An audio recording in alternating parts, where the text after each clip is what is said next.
Kamu sedang berkelana melintasi gurun Sahara dan yang terlihat di sekelilingmu hanyalah pasir yang tak berujung. Lalu tiba-tiba kamu melihat tanda ini di pasir. Hal yang paling bijaksana untuk dilakukan adalah lari dari tempat itu secepat mungkin. Karena jika kamu memicingkan mata dan fokus dengan baik, kamu akan menyadari kamu sedang melihat ular berbisa bertanduk Sahara bersembunyi di dalam pasir menunggu makanan berikutnya. Paradoksnya, gigitan ular ini tidak pernah menyebabkan kematian pada manusia. Tapi kalau gitu, kenapa kamu harus melarikan diri? Yuk kita cari tahu.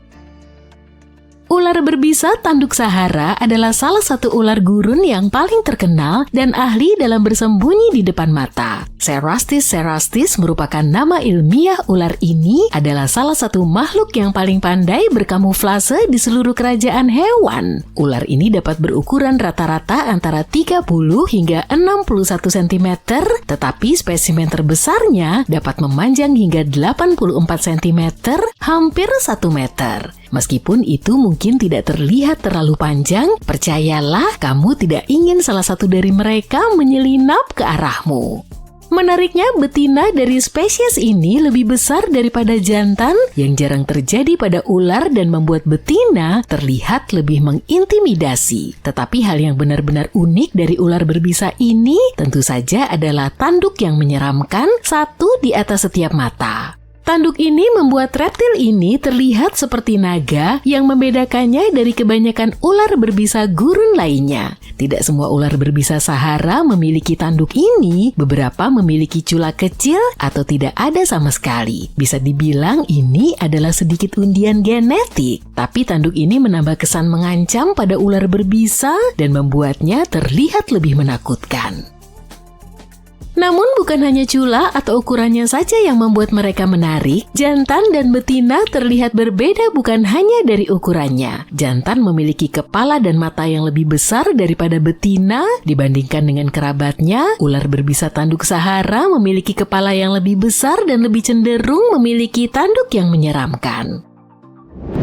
Sekarang, yuk kita bahas tentang apa yang membuat ular berbisa tanduk Sahara ini menjadi ahli bertahan hidup sejati. Kemampuannya yang luar biasa untuk menyatu dengan pasir. Warna ular berbisa ini sesuai dengan berbagai corak Sahara, kuning, abu-abu pucat, merah muda, kemerahan, atau coklat muda. Ular ini memiliki pola yang rumit di sepanjang punggungnya dengan bercak-bercak gelap berbentuk setengah persegi panjang yang terkadang menyatu dengan palang. Pada saat yang sama, perut bagian bawah berwarna putih dan ekornya seringkali memiliki ujung berwarna hitam. Ini adalah trik lain, beberapa hewan bisa salah mengira fitur ini sebagai penyengat kalajengking. Kamuflase ini adalah garis pertahanan utama ular berbisa dan alat untuk berburu. Reptil ini tidak hanya merayap di depan mata. Sebaliknya, ia mengubur dirinya sendiri di dalam pasir. Ular berbisa dapat menggoyangkan tubuhnya di bawah pasir gurun yang lembut sehingga hanya menyisakan mata dan lubang hidungnya yang terlihat. Bayangkan seekor makhluk yang begitu ahli dalam bersembunyi sehingga ia bisa berbaring rata dan menghilang menunggu berjam-jam hingga seekor tikus atau kadal yang tidak menaruh curiga atau manusia melintas di dekatnya. Pada siang hari, ular berbisa juga berlindung di bawah bebatuan dan di liang yang ditinggalkan oleh hewan lain. Kadang-kadang ular ini bahkan bersembunyi di bawah naungan semak-semak. Untuk makhluk yang terlihat begitu ganas, ular berbisa tanduk Sahara ternyata memiliki sifat yang tenang. Ular ini tidak akan menyia-nyiakan bisa pada ancaman yang bisa dihindari dan lebih memilih untuk berbaring diam atau bersembunyi. Tapi ketika merasa benar-benar terancam, ular ini memberikan peringatan yang sangat dramatis. Ular ini menggosokkan lilitannya bersama-sama, menghasilkan suara mendesis dan berderak yang khas yang memberitahu kamu bahwa ia siap untuk menyerang. Dan jika kamu mengabaikan peringatan itu, gigitan ular berbisa ini syarat dengan bisa beracun yang bisa sangat berbahaya. Itulah mengapa menangani ular-ular tersebut dapat menjadi kesalahan fatal seperti yang pernah dialami oleh 2 orang pawang yang tidak beruntung di Eropa. Kedua orang tersebut digigit oleh ular berbisa Sahara yang dipelihara di penangkaran dan gigitannya menyebabkan pembengkakan yang ekstrim, masalah pembekuan darah, dan bahkan gagal ginjal. Racun pada gigitan ini memiliki senyawa khusus yang mengacaukan pembekuan darah, menyerang ginjal, dan dapat menyebabkan pendarahan internal yang serius. Pengobatan terbaik untuk gigitan ini adalah antivenom khusus, tetapi jelas bahwa gigitan ular berbisa tanduk Sahara tidak bisa dianggap enteng. Nah, inilah fakta mencengangkan lainnya tentang reptil ini. Ketika bergerak, ular berbisa tanduk Sahara tidak melata dengan cara yang biasa. Sebaliknya, ia menggunakan gaya unik yang disebut sidewinding. Bayangkan hewan ini mengangkat satu lingkaran tubuhnya, menggerakkan lingkaran itu ke depan, dan kemudian menarik sisanya ke belakang. Berjalan menyamping ini memungkinkan ular bergerak melintasi pasir panas tanpa membiarkan perutnya menyentuh tanah terlalu lama. Di tempat sepanas Sahara, teknik ini tidak hanya terlihat keren, ini sangat penting untuk bertahan hidup. Meskipun ular berbisa tanduk Sahara adalah juara dalam kamuflase gurun, tapi ular ini memiliki persaingan yang serius dalam hal kamuflase. Di seluruh dunia, ada ular-ular lain yang telah menyempurnakan seni menyatu dengan lingkungannya untuk menangkap mangsa dan menghindari dimakan. Seperti ular coklat timur, ular Australia yang merupakan salah satu ular paling berbisa di dunia. Warna coklatnya membuatnya menyatu dengan bebatuan dan tanah, membuatnya sangat sulit dikenali hingga kamu benar-benar berada di atasnya. Gigitan ular ini dapat berakibat fatal dalam waktu kurang dari 1 jam. Ular murah tanah tembaga timur yang ditemukan di hutan Amerika Serikat, warna coklat pucat dan merah muda dari ular ini berpadu sempurna dengan dedaunan musim gugur. Ular ini sering diam di tempat daripada merayap yang menyebabkan banyak gigitan yang tidak disengaja. Racunnya biasanya tidak fatal, tetapi menyakitkan, dan karena reptil ini bersembunyi dengan sangat baik, perjumpaan dengan ular ini sering terjadi. Perrine Gaze Adder dari Angola dan Namibia senang bersembunyi di pasir seperti ular berbisa bertanduk Sahara. Ular ini kebanyakan memakan kadal dan sisiknya yang berwarna seperti pasir membuatnya hampir tidak terlihat. Untungnya gigitannya tidak terlalu berbahaya bagi manusia. Yuk kita lihat makhluk yang menakutkan ini. Ini adalah ular deri kayu. Ular derik ini hidup di hutan lebat di Amerika Serikat dan menggunakan warnanya untuk menyatu dengan lantai hutan. Kamu mungkin tidak akan melihatnya, tetapi jika kamu mendengar deriknya, mundurlah selangkah karena bisa ular ini sangat kuat. Ular gopher Pasifik yang ditemukan di pantai barat Amerika Serikat dapat tumbuh hingga 2,1 meter. Satu-satunya nilai tambah dalam situasi ini adalah reptil ini tidak berbisa. Ular ini berkamuflase dengan baik di hutan dan di ladang, namun tidak berbahaya bagi manusia. Hanya saja jangan menakut-nakutinya ya, atau kamu akan terkena gigitannya yang tetap saja tidak menyenangkan. Di daerah berbatu di California dan Oregon, kamu mungkin akan bertemu dengan ular derik Pasifik Utara yang suka menyatu dengan bebatuan berwarna coklat tua dan emas. Mendengar suara derik seringkali menjadi satu-satunya peringatan bahwa ular berbahaya ini ada di dekatmu. Ular-ular berikutnya tidak terlalu berbahaya, tapi mereka adalah ahli kamuflase yang tidak tertandingi. Ular hijau halus memiliki warna hijau cerah, cocok dengan dedaunan di pepohonan dan rerumputan yang membuatnya hampir tidak terlihat di antara dedaunan. Ular berbisa Eropa biasa lebih suka bersembunyi di antara dedaunan dan semak-semak, dan ular garter biasa yang tidak berbahaya memiliki warna yang menyatu dengan tanah dan rumput. Perlu diingat, meskipun semua ular ini tidak berbisa, mereka tetap dapat memberikan gigitan yang menyakitkan. Dan aku nggak bisa tidak menyebut ular piton reticulated yang sangat besar, meskipun Suatu hari tangan Ross McPherson, seorang remaja dari Skotlandia, tiba-tiba memerah dan terasa sangat sakit. Tidak lama kemudian, muncul lepuhan yang menyakitkan, seukuran buah jeruk. Hal ini membuat Ross kesulitan untuk berpakaian sendiri. Ketidaknyamanannya sangat tidak tertahankan dan dia membutuhkan bantuan dokter untuk menyingkirkan mimpi buruk ini. Ternyata dia tidak sengaja menyenggolkan tangannya ke tanaman yang terlihat tidak berbahaya itu saat bersepeda di dekat rumahnya. Semua mimpi buruk ini disebabkan oleh satu tanaman yang sangat berbahaya, hawkweed raksasa. Hawkweed raksasa adalah sekelompok tanaman beracun yang mirip, yang dikenal sebagai tanaman paling berbahaya di Inggris. Anehnya, tanaman ini adalah anggota keluarga wortel. Awalnya, tanaman ini tumbuh di Kaukasus. Orang-orang sangat menyukainya karena tingginya yang mengesankan, lebih dari 4,9 meter, dan penampilannya yang menyenangkan. Mereka mulai menanamnya di kebun-kebun, dan tiba-tiba ternyata tanaman itu sangat beracun. Pada tahun 80-an, tanaman ini secara resmi dilarang ditanam di kebun-kebun di Inggris. Hawkweed raksasa biasanya tumbuh di dekat sungai dan kanal. Baru-baru ini tanaman ini mulai bermunculan di kebun dan taman. Orang-orang telah melihatnya di seluruh Inggris. Tanaman ini semakin mendapat perhatian selama beberapa tahun terakhir ketika semua orang mulai menghabiskan lebih banyak waktu di kebun mereka. Sepertinya ini adalah sepupu cow parsley atau hemlock yang lebih tinggi dan lebih berbahaya. Ia juga memiliki batang yang panjang dan tandan daun berwarna putih. Tetapi batangnya cukup lebar dengan bunga besar berwarna putih berbentuk payung di atasnya. Untuk melihat perbedaannya, perhatikan daunnya. Daunnya terlihat tajam dan terbelah dengan lebar sekitar 1,8 meter. Batangnya tebal dan berbulu dengan rambut putih kaku dan berongga. Kamu mungkin melihat bercak ungu pada batangnya, seperti hemlock. Tetapi tanaman ini tumbuh jauh lebih tinggi dan memiliki lebih sedikit daun pakis. Kepala bunganya bisa memanjang hingga 0,6 meter. Getah tanaman ini benar-benar dapat melukaimu. Getah ini mengandung bahan kimia yang disebut furokumarin, yang membuat kulit sangat sensitif terhadap sinar matahari. Hal ini juga dapat menyebabkan masalah jangka panjang yang disebut sensitisasi, yang berarti bahwa bahkan bertahun-tahun kemudian, kulit masih dapat bereaksi buruk terhadap sinar matahari.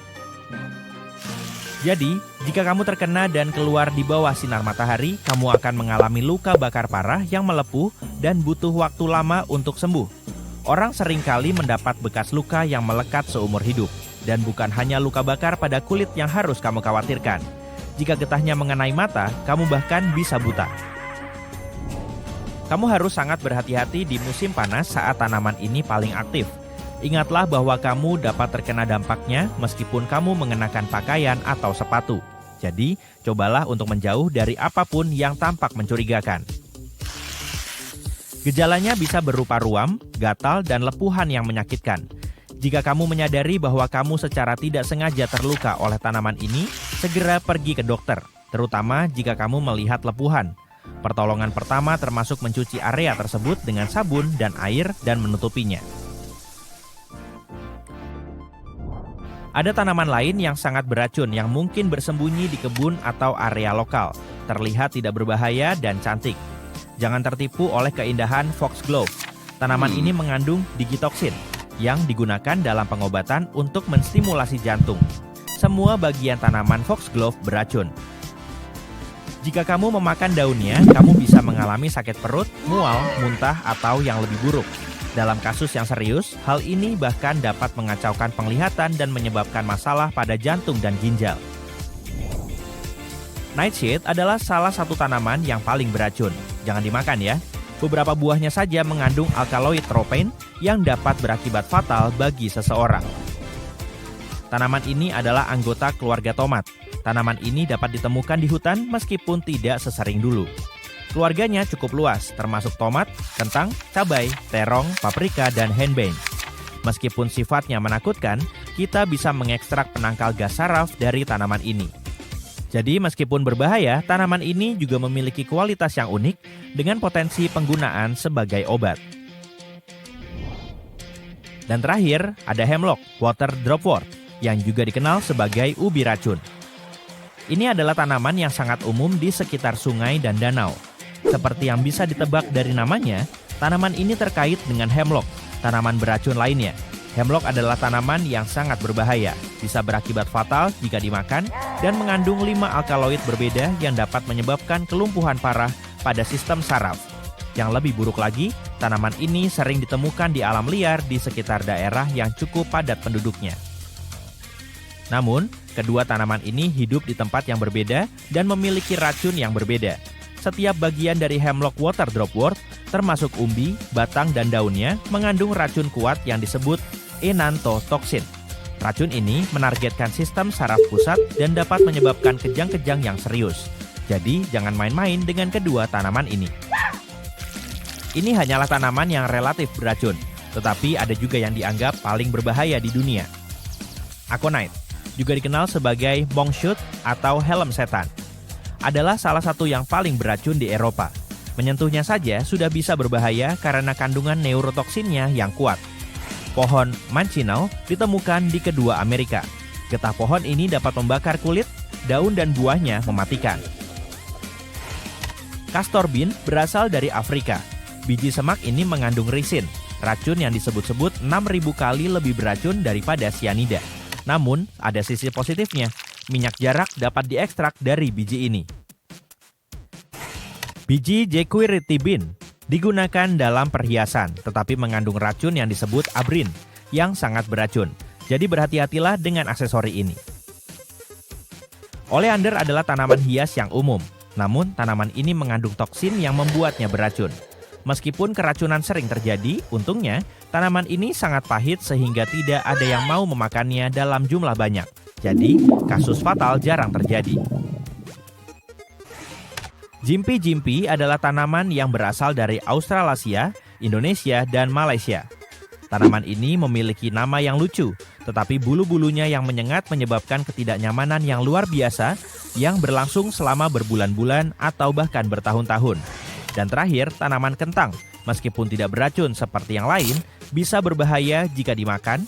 Bagian hijau dari tanaman kentang mengandung racun seperti solanin dan kakonin. Menyingkirkan tanaman beracun di sekitar kebunmu sangatlah penting, meskipun tidak diwajibkan secara hukum, terutama karena tanaman tersebut dapat menyebar di alam liar dan kamu bisa mendapat masalah dengan hukum karena hal itu. Inilah yang dapat kamu lakukan untuk menyingkirkannya dengan aman. Pertama, kenakan alat pelindung seperti sarung tangan dan masker wajah. Tutupi kulit sepenuhnya dan pastikan tidak ada yang bisa menyentuhnya. Pastikan untuk membuang peralatan tersebut kemudian atau segera mencucinya dengan sangat hati-hati. Berhati-hatilah untuk tidak membiarkan tanaman beracun berbunga. Cobalah untuk membuangnya saat masih kecil dan cabutlah saat tanahnya basah. Untuk tanaman yang lebih besar, kamu mungkin perlu melonggarkan akarnya dengan garpu kebun. Sebaiknya serahkan hal ini pada para profesional jika areanya luas. Terakhir, pastikan untuk membuang tanaman dengan hati-hati. Jangan membuangnya di sembarang tempat karena dapat menyebar dan menyebabkan lebih banyak masalah. Dan tetaplah waspada di masa depan karena tanaman ini dapat menghasilkan banyak biji yang bertahan lama. Tidak perlu panik jika kamu melihatnya di kebunmu. Berhati-hatilah dan ambil tindakan jika kamu menemukannya di propertimu. Jika kamu menemukannya di daerahmu, hubungi para profesional untuk menyingkirkannya. Untungnya kasus fatal sangat jarang terjadi. Dan bahkan jika kamu tidak sengaja menyentuh tanaman tersebut, kamu akan baik-baik saja jika pergi ke dokter sesegera mungkin. Tapi mengapa beberapa tanaman begitu berbahaya? Ini semua tentang kimia dan bagaimana tanaman berevolusi dari waktu ke waktu. Ketika menyambar di langit, petir melepaskan sekitar 300 juta volt atau setara dengan daya 25 juta baterai mobil. Ada yang mengatakan kamu lebih mungkin tersambar petir sekali seumur hidup dibanding memenangkan lotre. Statistik tampaknya membuktikan mitos urban ini karena setiap tahunnya ada sekitar 28 penduduk lokal Amerika Serikat yang tersambar petir. Infrastruktur dunia juga bisa terkena dampak petir. Hal ini karena petir biasanya mengincar struktur tertinggi di sekitarnya. Namun dalam kondisi tertentu, petir juga bisa menyambar lapangan terbuka. Jadi para ilmuwan bersama-sama menciptakan penangkal petir laser yang mungkin bisa membantu. Penemuan unik ini mungkin bisa membuat sambaran petir sedikit lebih mudah dikendalikan karena melindungi area yang jauh lebih luas daripada penangkal petir biasa dan juga fleksibel. Penangkal petir biasa bekerja seperti magnet untuk muatan listrik yang kuat. Perangkat logam ini menjulang tinggi, ditempatkan di atas bangunan. Ketika badai mendekat, perangkat ini menyediakan jalur yang mudah untuk dilalui petir sehingga mencegahnya menyambar bagian lain struktur. Logam ini juga terhubung ke tanah dengan konduktor seperti kabel yang membantu muatan listrik masuk ke dalam tanah dengan aman. Proses ini melindungi bangunan dan manusia di dalamnya dengan menjauhkan energi listrik. Kita sudah menggunakan penangkal petir selama 300 tahun terakhir berkat Benjamin Franklin, tapi alat ini tidak tahan terhadap kerusakan. Penangkal petir tidak bisa melindungi tempat yang luas seperti bandara. Hal ini karena jangkauan perlindungannya hanya mencakup area yang sebanding dengan tingginya. Disinilah penangkal petir baru yang lebih baik ini dapat membantu. Ketika ditembakkan ke langit, laser meninggalkan jejak udara super panas yang disebut plasma. Sama seperti pemahat yang mengukir sketsa di tanah liat, laser menciptakan saluran di udara. Saluran-saluran ini kemudian menjadi rute favorit baru bagi petir memandunya turun ke tanah. Metode baru ini telah diuji di pegunungan Alpen, Swiss pada tahun 2021 dan hasilnya cukup menjanjikan. Laser ini masih memiliki kekurangan, yaitu tidak selalu siap dan butuh peringatan. Itu karena laser harus diaktifkan sebelum petir menyambar, dan jika kamu terlambat sedetik saja, petir bisa menyambar.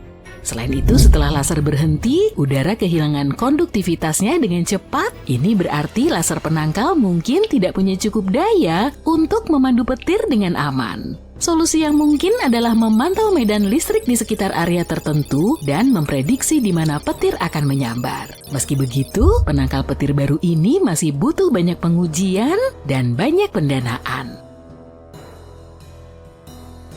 Badan Antariksa Eropa menemukan cara lain untuk memanfaatkan laser, yaitu mengubah debu bulan menjadi jalan. Misi eksplorasi bulan di masa depan akan menjadi lebih mudah jika sinar laser dapat melakukan pekerjaan berat ini, sehingga astronot dapat berkendara mengelilingi bulan. Penemuan ini juga bisa membantu mengatasi masalah rumit lainnya, yaitu debu bulan yang menempel di mana saja. Jalanan di bulan mungkin tampak terlalu muluk untuk saat ini karena kita belum mengunjungi satelit kita lagi sejak tahun 1972, tapi saat penjelajah antariksa di masa depan kembali mendarat, mereka tidak hanya berencana untuk berjalan kaki dalam jarak dekat. Akan lebih baik jika mereka bisa berkendara berkeliling untuk menjelajahi area yang lebih luas. Masalahnya debu bulan sangatlah kecil, kasar, dan lengket. Pada misi Apollo, debu ini menyumbat peralatan, mengikis pakaian antariksa, dan bahkan menyebabkan penjelajah bulan terlalu panas. Itulah kenapa para ilmuwan ingin menyorot simulasi debu bulan dengan laser.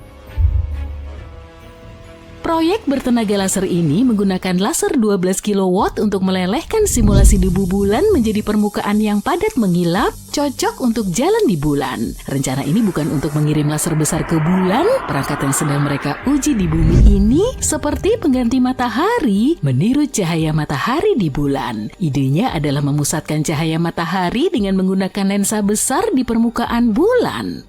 Sejauh ini beberapa percobaan telah dilakukan dengan berbagai ukuran laser dan ternyata sinar dengan permukaan lebih luas membuat seluruh proses berjalan lebih mulus. Alih-alih menghasilkan bola-bola kecil, mereka mendapatkan lapisan stabil dari lelehan debu bulan yang lebih mudah dibentuk. Hasil yang didapatkan adalah bahan seperti kaca yang agak rapuh dan bisa menahan gaya ke bawah. Dan meskipun retak, itu bisa diperbaiki. Sinar laser digunakan untuk membuat bagian-bagian jalan berbentuk segitiga yang saling menyatu seperti potongan puzzle, membentuk permukaan kokoh di tanah bulan. Jika ini berjalan sesuai rencana, kita akan memiliki jalan di bulan yang terbuat dari segitiga yang saling bertautan. Jenis trotoar bulan yang unik ini bisa menjadi solusi untuk landasan pendaratan juga. Laser juga bisa bantu mengumpulkan informasi tentang peradaban yang telah lama hilang. Menemukan kota-kota suku Maya menjadi hal yang sulit bagi para peneliti yang menjelajahi semenanjung Yucatan di Meksiko. Selama bertahun-tahun, para ahli percaya tidak ada peradaban awal yang bisa berkembang di lingkungan yang keras seperti itu. Tapi kemajuan seperti teknologi pemetaan cahaya serta pemindaian laser menunjukkan hal ini mungkin tidak benar. Teknologi LiDAR dapat membantu para arkeolog, terutama di area yang sulit dijangkau secara fisik. Cara kerjanya seperti melengkapi komputer dengan sepasang mata. Ini bekerja seperti senter yang memancarkan berkas cahaya kecil dalam bentuk laser yang berdenyut. Sinar ini memantul dari objek seperti pohon dan bangunan dan kembali ke senter. LiDAR mengukur berapa lama waktu yang dibutuhkan cahaya untuk kembali menciptakan peta lingkungan sekitar. Ketika mobil swakemudi atau robot ingin tahu di mana dia berada, dia menggunakan LiDAR untuk mengirimkan berkas cahaya ini. Dengan mengetahui waktu yang dibutuhkan cahaya untuk kembali dan di mana cahaya memantul, mobil atau robot bisa tahu apa yang ada di sekitarnya, membuatnya lebih aman untuk bergerak menembus kabut atau di malam hari tanpa menabrak apapun. Dengan teknologi ini, sebuah tim menemukan kota besar suku Maya, Okamton. Teknologi LiDAR membantu para peneliti memetakan dasar hutan dan mengungkap struktur tersembunyi. Tapi seseorang masih perlu memastikan temuan ini dengan berjalan kaki. Perjalanan menuju Okamton tidak terlalu sulit. Wilayah yang cukup jauh dari bandara terdekat ini sebagian besar belum pernah dijelajahi, hanya dapat diakses melalui jalur perburuan dan penebangan kayu lama. Medan yang lebat membuat rutenya menantang. Tim butuh waktu hingga 2 minggu untuk menempuh jarak 48 km. Tapi upaya itu terbayar dengan terungkapnya struktur monumental seperti Akropolis besar serta bentuk-bentuk menarik yang menandakan pasar atau pusat budaya.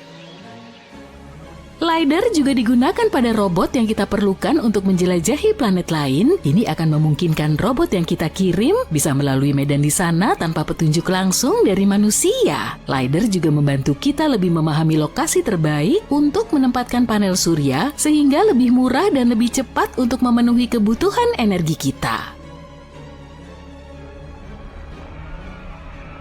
Kita mungkin juga bisa menggunakan laser untuk memprediksi aktivitas gunung berapi. Struktur-struktur ini penuh dengan magma, yaitu batuan cair yang menyelinap ke atas dari bagian perut bumi. Ketika gunung berapi meletus, reaksi kimia terjadi, mengubah magma menjadi apa yang kita sebut lava. Para ahli di balik penggunaan laser baru ini menganggap magma sebagai kode komputer gunung berapi. Kode ini mengungkap informasi tentang bagaimana gunung berapi bisa meletus. Itu karena tidak semua letusan membawa lava, dan kalaupun ada beberapa jenis lava yang berbeda tergantung pada seberapa encernya.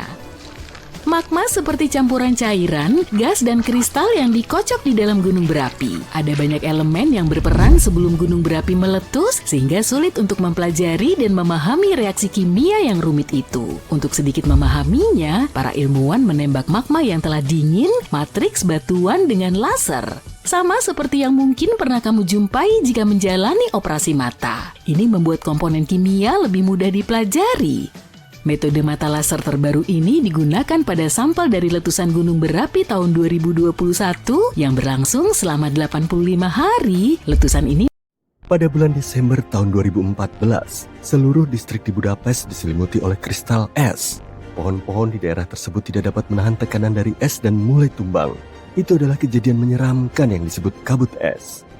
Ketika hal itu terjadi, suhu turun secara signifikan, membekukan semua yang ada di sekitarnya, seperti yang dilakukan Dementor dalam film Harry Potter. Semua itu terjadi karena perubahan suhu. Ini tidak hanya mengacaukan apa yang bisa kamu lihat, tapi juga menciptakan pilar-pilar hantu dan lingkaran cahaya yang bersinar dalam gelap. Kabut es terdiri dari kristal-kristal es yang sangat kecil. Ketika suhu di bawah minus 10 derajat Celcius, tetesan air di udara akan membeku dan berubah menjadi kristal es. Sampai saat itu, kristal-kristal tersebut tetap berbentuk cair, kecuali jika menemukan sesuatu untuk dibekukan. Kabut es biasanya terbentuk di bagian dunia yang dingin, seperti kutub utara atau Antarktika. Kasus di Budapest ini adalah sebuah plot twist. Gas yang panas dan lembab dari kendaraan dan pesawat juga dapat menciptakan kabut es. Sebuah pesawat lepas landas pada hari yang dingin dan boom, ada begitu banyak kabut es sehingga pesawat berikutnya tidak dapat melihat apapun. Hal itu terkadang terjadi. Kabut es tidak sama dengan debu berlian, yaitu ketika kristal es yang jarang jatuh dari langit yang cerah. Kabut ini terbentuk ketika kelembapan udara yang sangat tinggi, hampir 100%, dan suhu udara turun jauh di bawah 0 derajat Celcius. Hal ini menciptakan kristal es di udara dan akhirnya mengendap di permukaan yang berbeda. Menariknya, para pemukim awal mengira kristal-kristal es ini bisa masuk ke dalam paru-paru mereka dan menyebabkan masalah. Ada banyak formasi es menarik lainnya, seperti es kelinci. Ini terjadi ketika udara dingin tapi tanah belum menerima getaran dingin. Getah di dalam batang tanaman mengembang saat membeku, membuat batangnya terbuka. Setelah hal itu terjadi, cairan akan keluar, bertemu dengan udara yang dingin dan berubah menjadi lapisan es yang tipis, menciptakan formasi seperti kelopak bunga atau pita yang indah. Cahaya gempa adalah fenomena aneh dan unik lainnya. Ketika gempa berkekuatan 8,1 skala Richter menghantam Meksiko pada tahun 2000, gambar-gambar cahaya hijau dan biru yang aneh di langit membanjiri media sosial. Cahaya gempa yang disebut-sebut berasal dari Meksiko ini menambah lapisan misteri lainnya. Mirip dengan bola petir, cahaya gempa sangat jarang terjadi. Sangat menarik tapi sulit untuk dipahami oleh para ilmuwan. Yang membuatnya sulit adalah bahwa contoh-contoh luminositas di sekitar gempa bumi tidak semuanya terlihat sama. Ada banyak teori dan mitos tentang hal ini. Cahaya-cahaya tersebut dapat muncul dalam berbagai bentuk, rupa, dan warna. Menurut sejarah, para peneliti memeriksa 65 catatan tentang cahaya ini yang berasal dari tahun 1650 Masehi. Misalnya pada tanggal 12 November 1988, orang-orang melaporkan adanya bola cahaya berwarna ungu merah muda yang terang di sepanjang sungai Saint Lawrence di Quebec, hanya 11 hari sebelum terjadinya gempa bumi yang dahsyat. Di Pisco, Peru, cahaya tersebut berbentuk kilatan terang yang terekam kamera keamanan sebelum gempa bumi berkekuatan 8 skala Richter pada tahun 2007. Dan sebelum gempa bumi berkekuatan 2,9 skala Richter di L'Aquila, Italia, orang-orang melihat kilatan cahaya berkedip-kedip di atas jalan batu. Namun masih ada perdebatan tentang apakah cahaya gempa itu nyata atau tidak. Survei Geologi AS agak berhati-hati. Tidak yakin apakah laporan individu tentang pencahayaan yang tidak biasa di sekitar waktu dan tempat gempa bumi benar-benar mewakili cahaya gempa. Dalam sebuah penelitian, para ilmuwan berteori bahwa cahaya ini disebabkan oleh muatan listrik yang aktif pada jenis batuan tertentu selama aktivitas seismik, seperti menyalakan baterai di kerak bumi. Beberapa batuan seperti basal dan gabbro memiliki cacat kristal yang sangat kecil. Cacat tersebut dapat melepaskan muatan listrik ke udara. Para peneliti memperkirakan bahwa kondisi yang dibutuhkan untuk menciptakan cahaya ini hanya terjadi pada kurang dari 0,5% gempa bumi di seluruh dunia. Hal ini dapat menjelaskan kelangkaannya. Mereka juga mencatat bahwa cahaya tersebut cenderung lebih sering muncul sebelum atau selama gempa bumi daripada sesudahnya. Sebuah penelitian sebelumnya menunjukkan bahwa tekanan tektonik dapat menciptakan efek piezoelektrik, di mana batuan yang mengandung kuarsa menghasilkan medan listrik yang kuat sehingga dikompresi. Namun mempelajari cahaya gempa sangat sulit karena tidak dapat diprediksi dan berumur pendek. Saatnya membahas tentang lingkaran mendadak di sekitar bulan atau matahari. Kamu sedang berjalan-jalan dengan teman dan tiba-tiba melihat lingkaran cahaya matahari. Itu adalah peringatan alam. Salju atau hujan badai akan turun. Lingkaran cahaya ini terbentuk ketika miliaran kristal es kecil di awan membiaskan sinar matahari. Tahanlah godaan untuk menatap keajaiban ini secara langsung, karena dapat merusak matamu. Gunakan kacamata hitam dan kagumi pemandangan ini selama sekitar 40 menit. Alam juga mengirimkan peringatan dini lainnya. Jika air laut surut secara misterius, memperlihatkan karang dan ikan, tsunami mungkin akan datang. Waspadai arus pecah di pantai. Hiu mungkin melarikan diri dari badai jika datang sangat dekat. Merasa bulu kudukmu berdiri dan perhiasanmu berdengung? Petir mungkin menyambar di dekatmu. Carilah tempat berlindung. Longsoran salju, badai hijau, dan danau di dekat gunung berapi adalah potensi bahaya. Gelombang laut persegi sangat berbahaya. Penjelajahan gua saat bulan purnama dapat merenggut nyawamu. Jika lautan berubah menjadi coklat kemerahan, hindari berenang. Mungkin ada ganggang beracun di dalamnya. Hewan juga bisa merasakan adanya bencana. Jika mereka bertingkah aneh, waspadalah. Ada cahaya biru yang memukau di sekitar kepulauan Matsu pada malam-malam musim panas. Hal ini disebabkan oleh makhluk kecil bercahaya. Wisatawan senang menyaksikan pemandangan indah ini, tapi ini juga ada sisi negatifnya. Dinoflagellata ini beracun dan semakin besar setiap tahunnya, seperti yang diungkap oleh sebuah penelitian.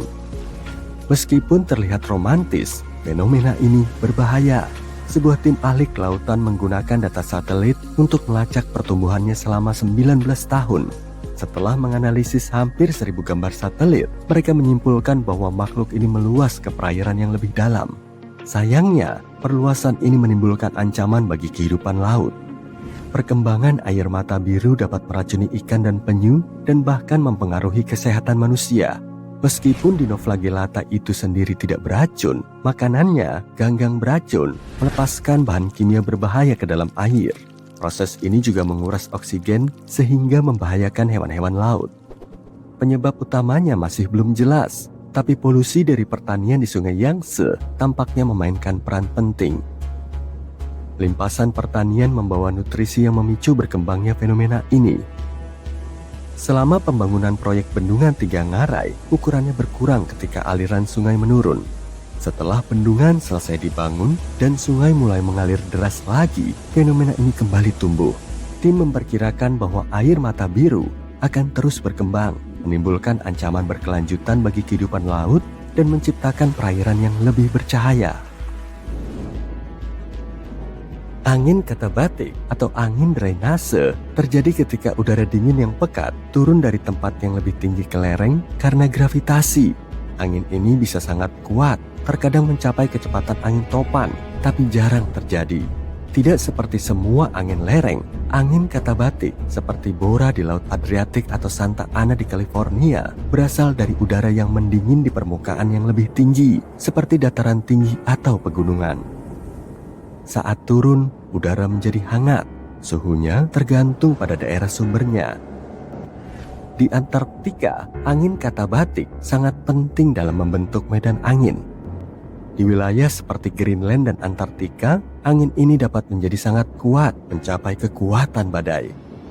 Angin ini berkontribusi pada fenomena unik, seperti lembah kering di McMurdo di Antartika, dan terkait dengan bahaya seperti angin di Williwaw di Kepulauan Fujian dan Alaska.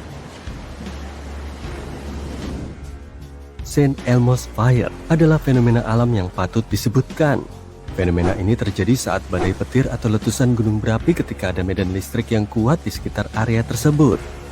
Fenomena ini menciptakan cahaya kebiruan atau ungu di sekitar benda-benda seperti tiang kapal, tepi pesawat, atau benda tajam. Cahaya ini disebabkan oleh molekul udara yang terionisasi dan lebih terlihat dalam kondisi rendah cahaya. Gurun pasir yang panas dan tak berujung awalnya tampak tak ada kehidupan. Namun di antara pasir-pasir ini, kamu bisa bertemu dengan makhluk-makhluk yang berbahaya dan terkadang menyeramkan. Beberapa di antaranya hanya dapat menyebabkan masalah kesehatan, tapi ada juga yang tidak akan bisa kamu lupakan selamanya. Yuk kita kenali mereka, mulai dari yang berbahaya dan diakhiri dengan mimpi buruk yang nyata. Jadi kamu sedang berjalan melintasi gurun pasir dan melihat boneka beruang besar dengan tangan terbuka. Kamu tahu mungkin itu Fata Morgana, tapi kamu tetap mendekat. Kamu benar, itu bukan mainan tapi kaktus raksasa. Ada yang aneh dengan kaktus itu, berkat bulu-bulu yang aneh, dahan-dahannya menyerupai lengan boneka beruang. Namun itu bukan bulu, melainkan ribuan duri tipis. Dan itulah alasan kenapa kamu tidak boleh mendekat. Kaktus ini disebut kaktus lompat atau kaktus beruang, tumbuh di daerah gurun Arizona dan di bagian utara Meksiko. Jangan khawatir, kaktus ini tidak akan menyerangmu, tapi akan menempel di kulit atau pakaianmu kalau kamu menyentuhnya. Mantel bulu seperti itu melindungi kaktus dari hewan, membuat bayangan dan menyelamatkannya dari panas. Cabang lateralnya adalah bagian yang paling penting karena melakukan fotosintesis dan mengakumulasi sejumlah besar kelembapan di dalamnya. Jadi, terlepas dari semua bahayanya, kaktus dapat membantu para pengembara gurun. Bahayanya di sini adalah durinya. Kalau kamu perhatikan, akan terlihat bahwa duri-duri itu berbentuk seperti kain. Sekali sentuh, ratusan duri menancap di jarimu. Cukup sulit untuk menghilangkannya, dan duri-duri itu menyebabkan sensasi nyeri yang tidak menyenangkan. Tapi hal yang paling keren dari kaktus ini adalah cara perkembangbiakannya. Tanaman ini mengkloning dirinya di tempat baru. Ketika hewan dan manusia melewati kaktus lompat dan menyentuhnya, sepotong kecil kaktus terlepas bersama dengan jarumnya. Begitu kamu membuang potongan ini ke tanah, kaktus akan berakar dan mulai tumbuh. Tingkat bahaya kita meningkat. Monster berikutnya dari padang pasir sedang berlari ke arah kita. Dan itu adalah burung unta. Banyak yang mengira hewan ini adalah pengecut yang menyembunyikan kepalanya di pasir. Kemungkinan besar kamu akan berubah pikiran kalau kamu cukup beruntung untuk bertemu dengan hewan ini.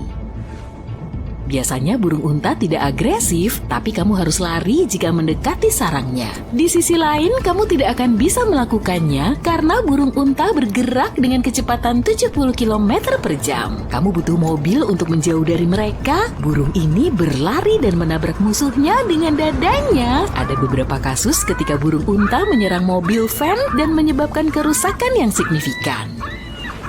Tapi, bahaya utama yang dihadirkan burung ini adalah kaki-kakinya yang kuat dengan cakar yang tajam. Burung unta dapat memberikan pukulan yang kuat dengan cakarnya dan bahkan mengalahkan lawan yang rentan. Jadi ya, kalau kamu melihat burung unta di kejauhan, pergilah ke arah lain. Kadal kecil berbintik-bintik ini hidup di bawah tanah hampir sepanjang waktu di gurun pasir gersang di barat daya Amerika Serikat dan barat laut Meksiko. Kadang-kadang, kadal ini keluar untuk mencari makan siang. Kadal ini terlihat lucu, namun sebenarnya dia adalah monster gila yang berbahaya. Kulitnya yang tebal melindungi reptil ini dari elang, anjing hutan, dan predator lainnya. Tapi, perlindungan utamanya adalah racunnya.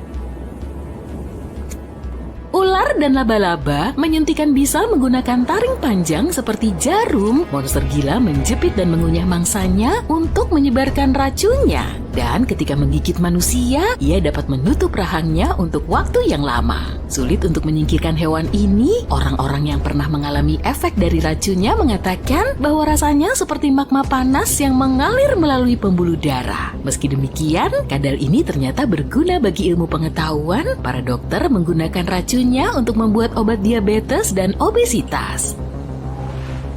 Waktunya tiba. Sekarang kamu akan bertemu dengan salah satu makhluk paling menyeramkan yang hidup di gurun. Diam dan dengarkanlah kesunyian ini. Tetaplah bergeming. Tidak ada orang di sekitar sini, tapi tiba-tiba kamu mendengar suara mendesis dari bawah. Kamu menundukkan kepala dan melihatnya. Laba-laba kuning besar seukuran telapak tangan manusia dengan rahang yang kuat dan kaki yang panjang bersembunyi di bayangan tubuhmu. Merasa ngeri, kamu melarikan diri dari monster ini, tapi monster ini mengejarmu. Memang tidak mudah untuk melakukannya dalam situasi ini, tapi cobalah untuk tenang. Makhluk ini tidak tertarik denganmu. Dia hanya ingin bayanganmu untuk bersembunyi dari teriknya matahari. Bagaimanapun lebih baik tidak menyentuhnya. Rahang yang kuat dari laba-laba unta dapat menyebabkan sensasi yang tidak menyenangkan. Minimalnya begitu. Dan asal tahu aja nih, makhluk ini sebenarnya bukan laba-laba. Memang dia termasuk dalam kelas arachnida, tapi merupakan spesies yang berbeda, yaitu solpugid. Ia suka menggigit. Laba-laba ini tidak kenal takut dan cukup agresif. Hewan ini memangsa serangga, kadal, hewan pengerat, dan burung-burung kecil. Laba-laba ini juga dapat bergerak dengan kecepatan 16 km per jam. Untuk ukurannya yang kecil, ini sangat cepat loh. Kamu harus menjadi seorang atlet profesional untuk bisa kabur darinya. Laba-laba unta paling sering ditemukan di padang pasir Timur Tengah, tapi mereka juga hidup di Meksiko dan barat daya Amerika Serikat. Pelari ini aktif di malam hari dan berusaha menghindari matahari di siang hari. Jadi, mereka selalu memburu bayanganmu. Ngomong-ngomong, nama hewan ini diambil karena mereka sering bersembunyi di bawah bayang-bayang unta. Kamu tidak akan bisa kabur dari mereka di siang hari, dan mereka juga akan mengejarmu di malam hari, terutama kalau kamu membuat api. Laba-laba solpugid selalu berlari ke arah cahaya dengan harapan bisa memakan sesuatu. Beberapa spesies laba-laba ini mengeluarkan suara mendesis untuk menakut-nakuti musuhnya. Sekarang mari kita tenang sejenak dan tinggalkan gurun pasir yang panas. Kita akan masuk ke daerah tropis yang lembab di Tanzania. Di bawah kulit pohon, di daunan yang berguguran, dan di dalam gua-gua yang gelap, kamu bisa bertemu dengan salah satu makhluk paling menakutkan di dunia. Kalajengking cambuk tak berekor. Bayangkan kalajengking besar tanpa ekor dengan tubuh gepeng seolah-olah terlindas sesuatu. Ia mirip dengan laba-laba tapi tidak memiliki kelenjar racun dan tidak dapat memintal jaring. Monster ini tidak bersuara dan cepat, tapi yang paling menakutkan adalah 2 cakar di depannya, 2 kali lebih panjang dari tubuhnya sendiri. Mangsa yang ditangkapnya tidak akan pernah lepas.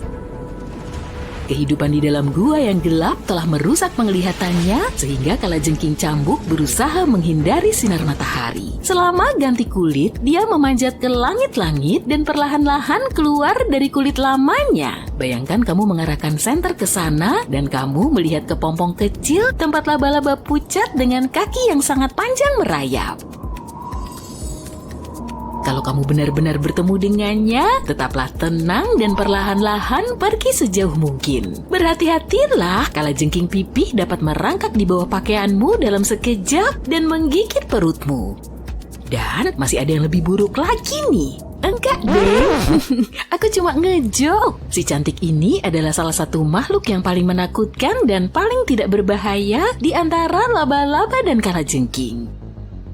Kalajengking ini takut sama manusia dan tidak akan pernah menyerang. Banyak yang menganggapnya cantik dan memelihara kalajengking cambuk di dalam terarium kaca. Kalau kamu mau punya hewan peliharaan seperti itu, awasi dengan cermat agar ia tidak kabur dari rumahnya ya. Jika hal itu terjadi, akan sangat sulit untuk menangkapnya kembali. Dalam sekejap dia bisa masuk ke kolong tempat tidurmu atau... Lihatlah makhluk cantik ini. Ia terlihat manis dan tampak tidak berbahaya. Tapi percayalah, penampilan bisa menipu. Gurita cincin biru adalah spesies gurita yang sangat berbisa. Bahkan ini adalah salah satu hewan laut paling berbisa di dunia. Makhluk ini banyak ditemukan di kolam pasang surut dan terumbu karang. Meskipun ukurannya kecil, hanya 13-20 cm, mereka sangat berbahaya bagi manusia jika diprovokasi. Bisanya mengandung neurotoksin berbahaya yang disebut tetrodotoksin. Ketika hewan ini merasa terancam, insting pertamanya adalah melarikan diri. Tapi jika ancaman terus berlanjut, misalnya jika kamu masih saja nekat mengambil gurita tersebut, maka ia akan bersikap defensif dan menampakkan cincin birunya. Jika gurita ini merasa terpojok dan disentuh, ia bisa saja menggigit penyerangnya. Dan itu bisa berakhir sangat buruk. Tetrodotoksin menimbulkan efek yang parah dan kadang mengakibatkan kelumpuhan total, di mana korban sepenuhnya sadar akan keadaan sekitar tapi tidak bisa bergerak. Korban masih sadar tapi karena kelumpuhannya, dia tidak bisa memberi isyarat untuk meminta pertolongan atau mengindikasikan adanya bahaya. Menariknya, saat sedang santai, gurita cincin biru terlihat berwarna coklat atau bahkan pucat. Tapi begitu merasa terancam, gurita ini akan menampakkan pola psikedeliknya. Respons semacam itu disebut perilaku aposematis. Singkatnya, ini adalah saat seekor hewan memancarkan warna-warna cerah untuk memperingatkan hewan lain jika mereka menggigitnya. Akibatnya bisa fatal. Tentu saja, gurita cincin biru bukanlah satu-satunya hewan berbahaya yang tampak jinak di luar sana. Sebagai contoh, lihat saja makhluk ini. Hewan ini kelihatan sangat imut, berbulu dan tampak lembut. Keinginan untuk menyentuhnya sangat besar, tapi hati-hati, sengatan ulat berbulu ini sangat sakit. Ulat ini disebut ulat kucing atau asp. Di antara bulu-bulu indahnya terdapat duri-duri beracun dengan sel sengatan mirip ubur-ubur. Reaksi setiap orang terhadap racun ulat bulu berbeda-beda. Beberapa mungkin mengalami reaksi yang lebih parah dibanding yang lain.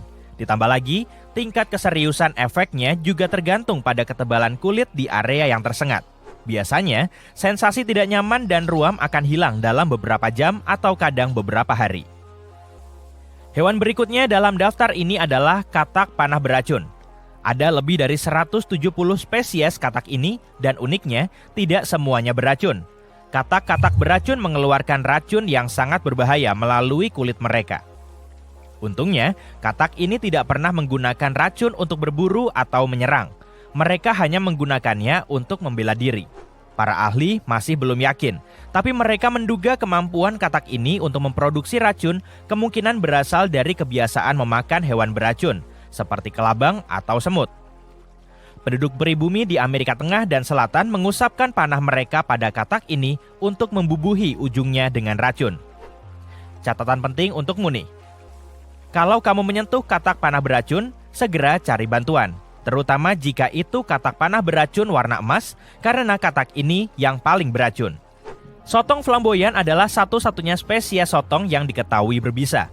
Makhluk ini punya jaringan otot yang sangat beracun, meskipun tubuhnya kecil, paling besar 5-8 cm. Waspadalah terhadap hewan bawah air berwarna coklat gelap dengan 2 tentakel dan 8 lengan. Kemungkinan juga ada warna ungu dan kuning di sekitar lengannya. Pokoknya jangan sampai menggigit salah satu dari makhluk yang menarik ini, agar kamu tetap aman. Siput kerucut predator adalah hewan yang sangat lambat. Ini menjadi alasan utama kenapa mereka tidak bisa menangkap mangsanya secara langsung. Mereka tidak bisa menangkap hewan lain atau menggigitnya. Karena itulah siput kerucut menghasilkan racun yang ampuh untuk membantunya bertahan hidup. Hal paling keren dari makhluk ini mungkin adalah bahwa di antara hampir 1000 spesies, racun yang dihasilkan oleh masing-masing spesies tidak satupun sama. Meskipun siput kerucut tidak bertaring, mereka punya semacam tombak yang dilapisi racun untuk menyengat mangsanya. Ada struktur mirip tabung di ujung kantong racunnya, dan ada semacam gigi yang bisa melesat keluar dari tabung itu dengan kecepatan 643 km per jam.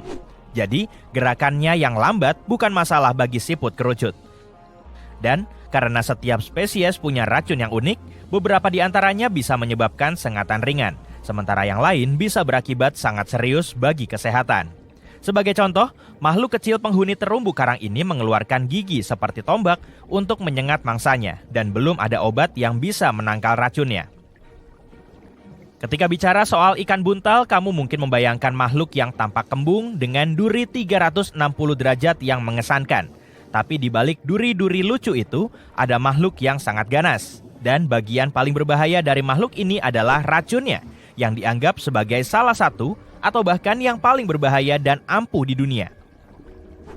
Kabar baiknya, kamu tidak akan keracunan kecuali memakan ikannya. Jadi, mungkin lebih baik pilih California Roll saja. Sekarang kenali serangga ini dan jangan coba-coba mendekatinya. Ini lebah raksasa Jepang. Makhluk berukuran sangat besar ini yang bisa tumbuh mencapai panjang hampir 5 cm. Dikenal sangat agresif. Sengatnya yang besar mengandung racun yang sangat menyakitkan.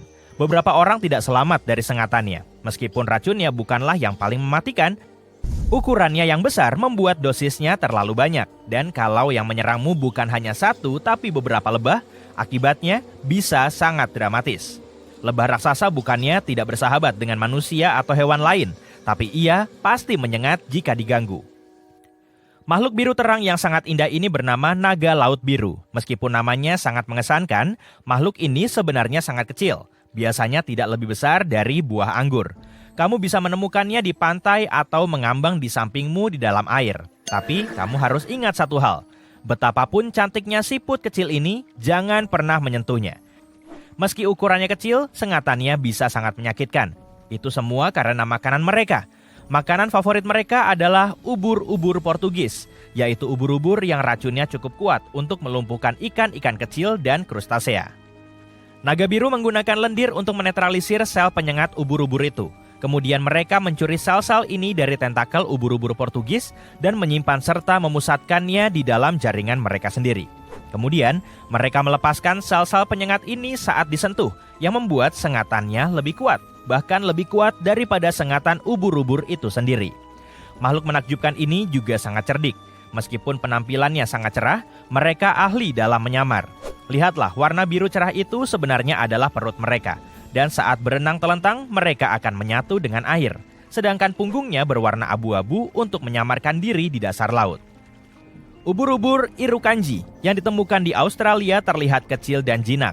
Tapi penampilan bisa menipu dan hewan seukuran ibu jari manusia ini sebenarnya sangat berbahaya. Selama musim ubur-ubur yang berlangsung di November hingga Mei, banyak pantai yang ditutup karena makhluk kecil ini, yang membuat ubur-ubur.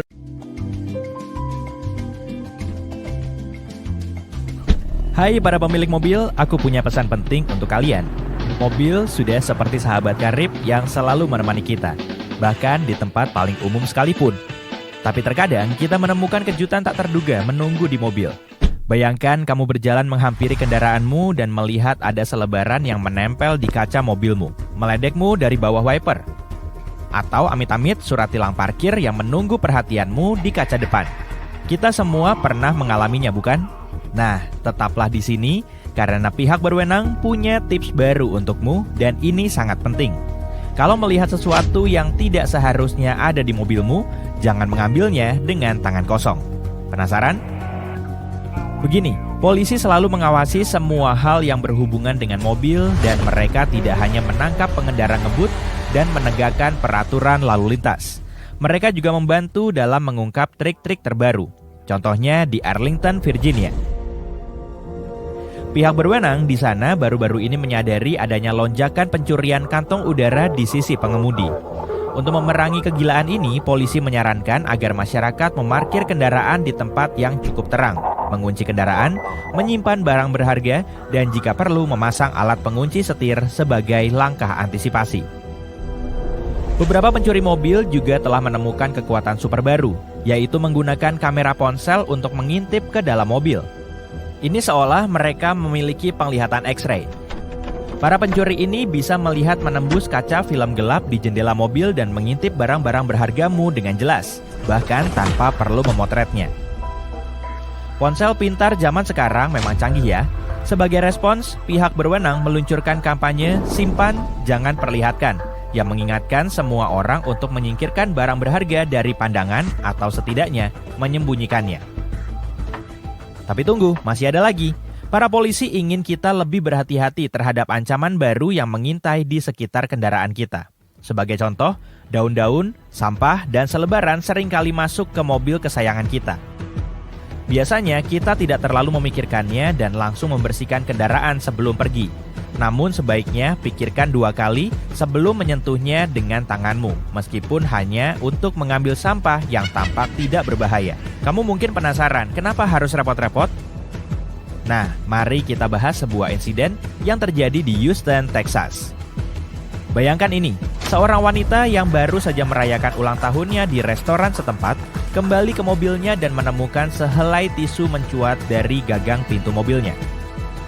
Awalnya, dia tidak terlalu memikirkannya dan dengan santai membuang tisu tersebut. Mengira itu hanya sampah biasa, tapi ternyata kejadiannya berubah menjadi aneh. Tidak lama setelah memegang tisu yang mencurigakan itu, ia mulai merasakan kesemutan di ujung jarinya. Dan dengan cepat, seluruh lengannya ikut kesemutan, membuatnya merasa sedikit mati rasa. Dia merasa pusing dan bahkan kesulitan untuk bernapas. Sebagai orang yang bertanggung jawab, suaminya langsung menghubungi 911. Ia pun segera dilarikan ke rumah sakit, berpacu dengan waktu untuk mencari tahu apa penyebab kondisi yang aneh ini. Setelah sekitar 6,5 jam, para dokter akhirnya mendiagnosis dia mengalami keracunan akut akibat zat yang tidak diketahui. Dokter tidak dapat memastikan jenis zat tersebut karena wanita itu hanya memiliki sedikit zat itu di dalam tubuhnya. Tapi bahkan jumlah yang sedikit itu sudah cukup untuk membuatnya merasa seperti baru saja menaiki wahana terliar di taman hiburan. Bayangkan saja kalau dia menggenggam tisu itu di tangannya. Ngeri! Salah satu dokter yang menanganinya mengatakan insiden tisu ini mungkin saja sebuah percobaan penculikan yang mengincar mobilnya. Tunggu, apa? Penculikan dengan menggunakan tisu di pintu mobil? Ini seperti naskah jelek untuk film komedi beranggaran kecil. Tapi disinilah segalanya menjadi sangat menarik. Kepolisian setempat dalam upaya mulianya untuk memecahkan misteri ini, mengungkap mereka tidak menerima laporan tentang insiden serupa yang melibatkan pintu mobil dan tisu. Sepertinya pelaku iseng itu tidak melakukan aksinya lagi, atau setidaknya belum. Tapi mereka membenarkan bahwa pengalaman dan gejala yang dialami wanita tersebut serupa dengan kasus keracunan lainnya. Tentunya ada banyak strategi lain untuk membantu menjaga keamanan diri dan mobilmu. Seperti dalam hal parkir, semua tentang lokasi yang tepat. Untungnya, para ahli punya beberapa tips untuk membantumu parkir dengan aman dan menjauhkan pencuri.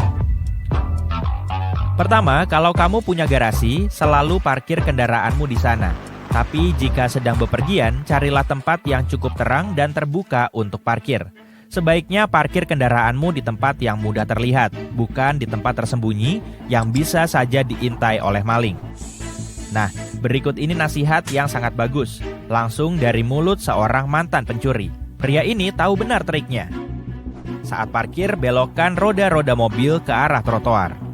Kedengarannya memang aneh, tapi percayalah, ini sangat berguna.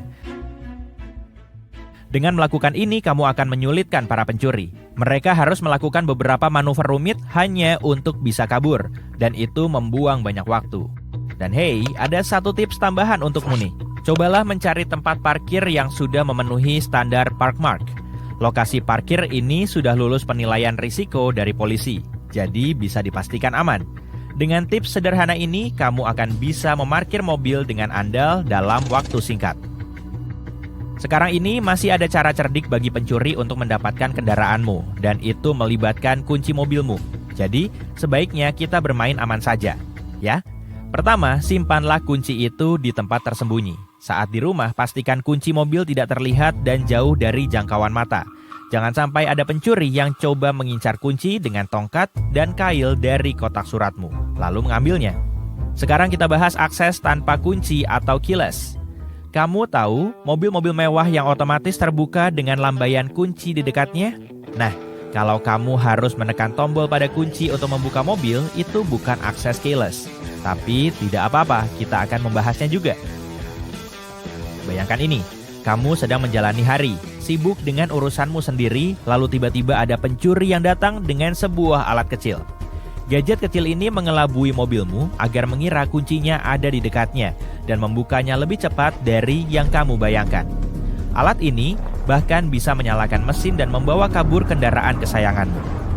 Percaya atau tidak, pencuri nakal ini hanya perlu berada beberapa meter dari kunci mobilmu untuk menangkap sinyalnya.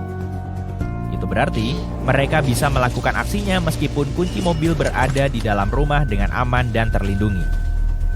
Tapi jangan takut, ada beberapa tips untuk menjaga mobil keyless tetap aman. Saat di rumah, simpanlah kunci mobil dan kunci cadangannya jauh dari kendaraanmu. Boleh juga disimpan di dalam kantong yang disekat atau tas Faraday untuk memblokir.